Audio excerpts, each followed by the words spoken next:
কিচেনে সবাইকে ওয়েলকাম জানিয়ে আজকের রেসিপি শুরু করছি। আজকে কিন্তু আমি আপনাদের দেখাবো সোয়া পাকোড়া।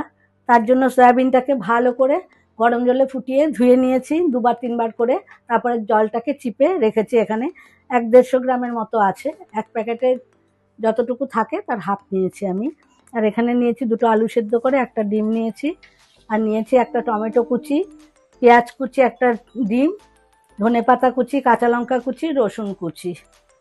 তো বন্ধুরা দেখতে থাকুন। প্রথমে আমি সয়াবিনটাকে ম্যারিনেশন করে নেব একটুখানি। একটু লেবুর রস, লবণ,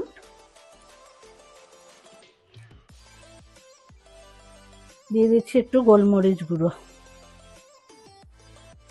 এবার একটু ভালো করে মিশিয়ে নিয়ে কিছুক্ষণের জন্য একটু রেস্টে রাখছি। সেদ্ধ ডিমটা আর 2টো আলু আমি এর উপর দিয়ে গ্রেট করে নিচ্ছি। দুটো হয়ে গেছে, এখন ডিমটা গ্রেট করে নিচ্ছি।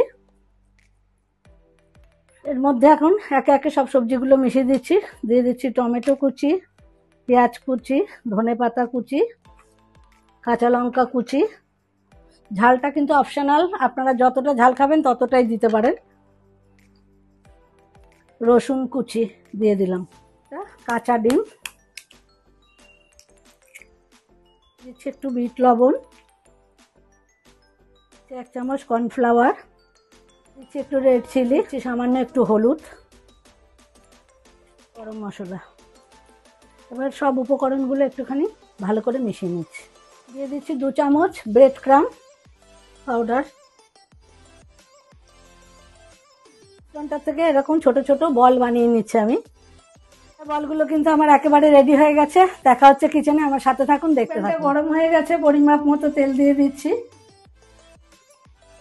তেলটা গরম হয়ে গেছে, এবার আস্তে আস্তে করে সয়া বলগুলো ছেড়ে দেবো।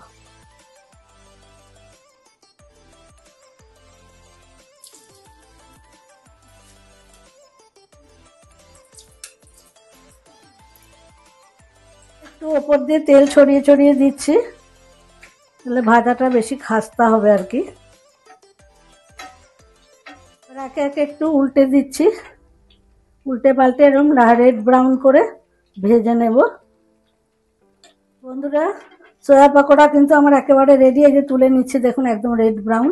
তেলটা ভালো করে সেঁকে নিয়ে তুলে নিচ্ছি, সামনে সার্ভ করে দেখাচ্ছি 2 মিনিটের মধ্যে। বন্ধুরা সয়া পাকোড়া আমার একেবারে রেডি, দেখতেই পেলেন কত সহজ। আর এটা কিন্তু টি টাইমে একেবারে জমে যাবে বন্ধুদের সাথে আসরে বসে, একদম কিন্তু খুব ভালো লাগবে, দারুণ এনজয় করবে। তো ভিডিওটা বাড়িতে ট্রাই করুন, কেমন লাগলো আমাকে কমেন্টে জানাবেন কিন্তু। আর ভালো লাগলে কিন্তু সকলের মধ্যে লাইক, শেয়ার, পেজটা ফলো করতে ভুলবেন না। আর ইউটিউব চ্যানেলের বন্ধুদের একই অনুরোধ রইল, চ্যানেলটা সাবস্ক্রাইব করতে ভুলবেন না। সবাই ভালো থাকবেন, সুস্থ থাকবেন। এরকম নতুন নতুন ভিডিওর সঙ্গে আবার দেখা হচ্ছে খুব শিগগিরই। ততক্ষণের জন্য বিদায় নিচ্ছি।